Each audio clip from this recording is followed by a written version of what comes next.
बापू का पत्र। प्रिय पुत्र, हर महीने एक पत्र लिखने और एक पत्र पाने का अधिकार मुझे मिला है। मेरे बारे में तुम जरा भी चिंता मत करना। मैं पूर्ण रूप से शांति में हूँ। आशा है कि बा अच्छी हो गई होंगी। मुझे मालूम है कि तुम्हारे कुछ पत्र यहाँ आए हैं, लेकिन वे मुझे नहीं दिए गए। फिर भी डिप्टी गवर्नर की उदारता से मुझे मालूम हुआ है कि बा का स्वास्थ्य सुधर रहा है। बा और तुम लोग सवेरे दूध के साथ साबूदाना बराबर ले रहे होगे। और अब कुछ तुम्हारे बारे में कहना चाहूंगा। मैं यह जानता हूं कि तुम्हें अपनी शिक्षा के प्रति असंतोष है। जेल में मैंने यहाँ खूब पढ़ा है। इससे मैं यह समझता हूं कि केवल अक्षर ज्ञान ही शिक्षा नहीं है। सच्ची शिक्षा तो चरित्र निर्माण और कर्तव्य का बोध कराती है। यदि यह दृष्टिकोण सही है तो तुम सच्ची शिक्षा प्राप्त कर रहे हो। आजकल तुम्हें अपनी बीमार माँ की सेवा का अवसर मिला है। रामदास और देवदास को भी तुम संभाल रहे हो। यदि यह काम तुम अच्छी तरह और खुशी खुशी कर रहे हो तो तुम्हारी आधी शिक्षा इसी से पूरी हो जाती है। आमोद प्रमोद एक निश्चित आयु तक ही शोभा देते हैं। 12 वर्ष की उम्र के बाद बच्चों को जिम्मेदारी और कर्तव्य का ज्ञान होना चाहिए।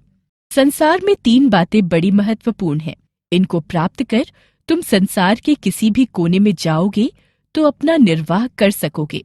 ये 3 बातें हैं अपनी आत्मा का, अपने आप का और ईश्वर का सच्चा ज्ञान प्राप्त करना।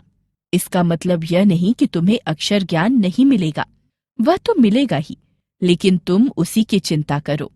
यह मैं नहीं चाहता। इसके लिए तुम्हारे पास अभी बहुत समय है।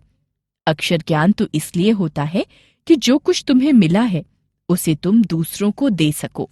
बागबानी यानी अपने हाथों से जमीन कोड़ना, खुरपी चलाना, निराई करना आदि खूब काम करना। भविष्य में हमें अपना जीवन निर्वाह इसी से करना है। मेरी इच्छा है कि अपने परिवार में तुम एक योग्य किसान बनो। सभी औजारों को सदा साफ और सुव्यवस्थित रखना। अक्षर ज्ञान में गणित और संस्कृत पर पूरा ध्यान देना। भविष्य में संस्कृत तुम्हारे लिए बहुत उपयोगी सिद्ध होगी। ये दोनों विषय बड़ी उम्र में सीखना कठिन होता है। संगीत में भी बराबर रुचि रखना। काम की अधिकता से मनुष्य को घबराना नहीं चाहिए और न ही यह सोचना चाहिए कि यह कैसे होगा और पहले क्या करें। शांत मन से और सोच समझकर यदि तुमने सभी सद्गुणों को प्राप्त करने की चेष्टा की तो वे तुम्हारे लिए बहुत उपयोगी और मूल्यवान सिद्ध होंगे।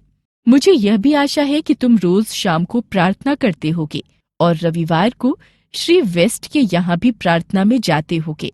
सूर्योदय से पहले उठकर प्रार्थना करना बहुत ही अच्छा है। प्रयत्नपूर्वक एक निश्चित समय पर ही प्रार्थना करनी चाहिए। यह नियमितता तुम्हें अपने जीवन में आगे चलकर बड़ी सहायक सिद्ध होगी। तुम्हारा पिता मोहनदास।